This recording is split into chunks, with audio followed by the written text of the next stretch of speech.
4 महीने बीत जाने के बाद मैं एक लड़के के साथ रिलेशनशिप में आई। एक दिन मेरे पास किसी दूसरे नंबर से मुआफ़िस का मैसेज आया, बिना इज़ दैट यू, प्लीज़ मेरे लाइफ में दोबारा वापस आ जाओ, मैं तुम्हारे बिना नहीं रह सकता।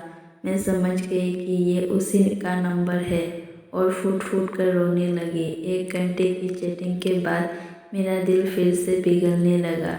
मेरे बॉयफ्रेंड को इन सब चीज़ों के बारे में कुछ नहीं पता था। मैंने उसे सब कुछ छुपा कर रखा था। मैंने उस पूरी रात केवल मुहाफिज से बातें की।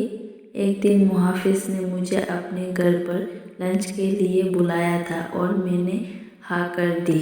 चली गई। घर जाकर मैंने देखा कि वो खाली था और वहाँ केवल मुहाफिज के कोई नहीं था। उसने मुझे अंदर बुलाकर फ्रेश होने के लिए बुलाया। उसने ढेर सारी बातें की और खाने की टेबल सजाई। मेरे लिए ये सब नया था। मैं केवल इधर उधर देख रही थी। तभी अचानक मैं जैसे ही पीछे मुड़ी, उसके होठ मेरे होठ पर थे। हम एक दूसरे को किस करने लगे। मैं भूल गई वो कौन है और मेरी उम्र कितनी है।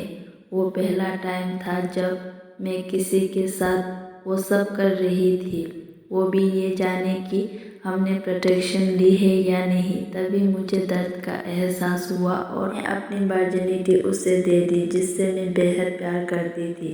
मैं उसी दर्द भरी हालत पे घर वापस आ गई। दूसरे दिन मुझे काफ़ी अच्छा महसूस हो रहा था। अब मुझे पूरी तरह से एहसास हो चुका था कि वो मुझे कभी नहीं छोड़ेगा। अब मैं प्यार पाने के लिए इतनी ज़्यादा एक्साइटमेंट नहीं थी। वर्जिनिटी होने के बाद मेरी सोच काफ़ी बदल गई। मैं एक औरत बन चुकी थी। उस दिन मुझे पता चल चुका था कि प्यार का असली मायना क्या होता है। एक दिन मैंने अपनी फीलिंग्स के बारे में मुहाफिज को बताया और बोला कि मुझे हमेशा के लिए छोड़ दे।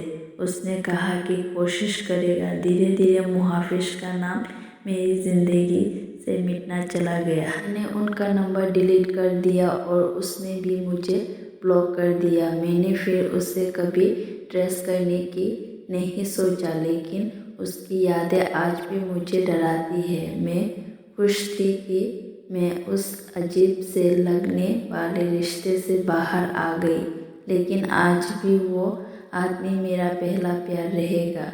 मैं भगवान से दुआ मांगती हूँ कि मुझे जब भी कोई दे तो वो एकदम मुहाफिज जैसा हो। तो दोस्तों, कैसा लगा ये स्टोरी? अगर पसंद आए तो प्लीज़ लाइक करके चैनल को सब्सक्राइब करके और नोटिफिकेशन में दबाना, ताकि आगे भी ऐसी स्टोरी आप सबके पास पहुँचे। तो चलिए मिलते हैं एक नई स्टोरी के साथ। तब तक के लिए धन्यवाद।